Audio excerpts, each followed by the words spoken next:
can fire away, Craig.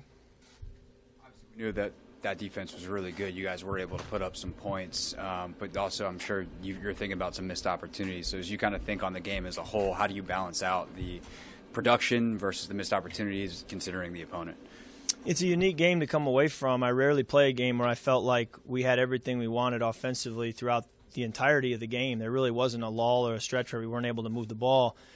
And yet, no matter what we did, we still felt like we weren't doing enough. And it's because of, I think, a few missed opportunities here and there and just a couple plays that, if they go our way or if they don't go their way, they change the game, make a big difference, and we're probably there at the end. But still, in spite of that, scored 30 points and moved the football throughout the game. But obviously wasn't enough. Hey, Kirk, so last week, huge win on the road. This week, a letdown. It's kind of been the story of your guys' season as a whole. Play great one week, then kind of let one get away the next week. How frustrating is just the inconsistency that you guys have had? We understand in the NFL that every game is going to be a fight to the finish, and you're going to have some frustrating losses. You're going to have some wins by the skin of your teeth. It doesn't mean that you're a really bad or a really good football team. Everybody in this league is really good, and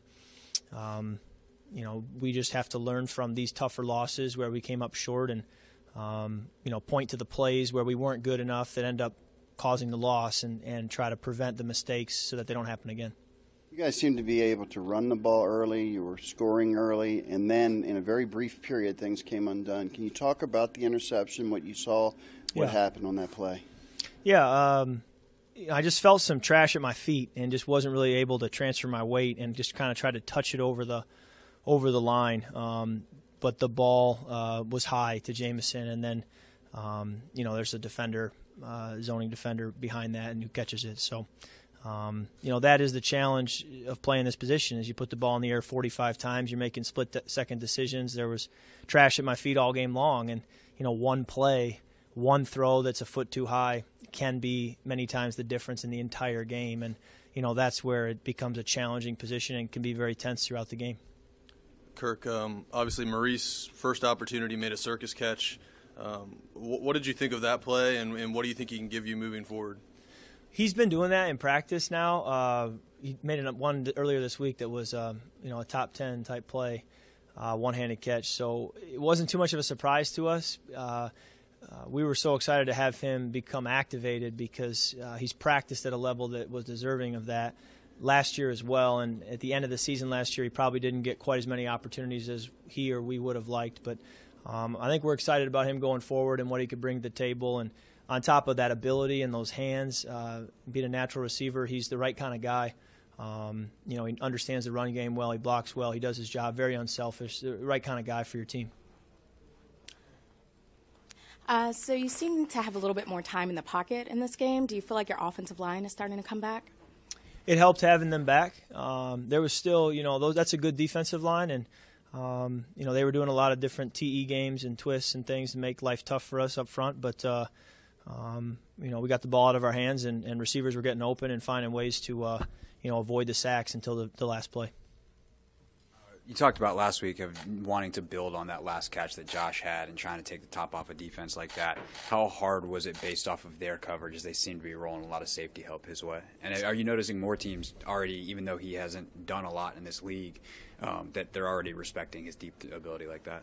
I didn't notice a unique amount of safety help. I just noticed that their best corner, Rhodes, was traveling with Josh throughout the game. So they clearly said, we're not going to – because typically Xavier plays on the left and Trey Waynes plays on the right, and they decided not to do that, and they traveled Xavier with wherever Josh went, left or right. So I'm sure there was a respect level there to do that. But, Josh is I think, again, today made a couple plays that you say, yeah, we got to continue to develop him, and there's a lot of potential there.